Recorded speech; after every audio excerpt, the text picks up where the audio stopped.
So, namamahay na talaga tayo because pang ilang araw na natin dito sa Japan at hindi na po tayo maka-herb. So, the fiber drink is our last choice. Okay. Sabi nila, ito daw ang kailangan natin bilhin at ito, fiber drink. Pero, hindi pa dito nagtatapos. Kailangan natin ng round 2 for the ultimate hururot. Nasaan na ba yun?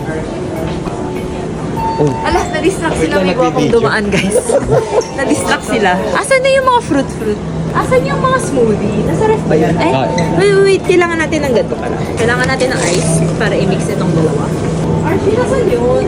Smoothie? Yung smoothie Sa na ref. gulay-gulay. Sa ref. Yung may broccoli. Hindi ba to? Smoothie. Ito. Yan. Ay, cafe. Wala na. Ito dapat yung mga ganyan, no? Yung parang ganito dapat. Sige. Sana na lang. Dapat mga ganito sana. Pagdasal na lang natin na effective na to. ASMR. Tigas. Kasi tinatry ko to before, ito in itself. Parang medyo 50-50 ang effectivity levels. Baka naglalakad pa lang tayo, Ilang minutes na lang ba, guys? Mapapang-abutan ba ako? Mapapang-abutan ba ako? And this one. The Kasya grapes. ba? Kasya yan. Jelly lang to eh.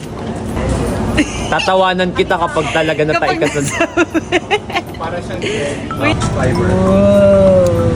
Parang Lahat na natin, sis. Tama na. That's me later. Taste test.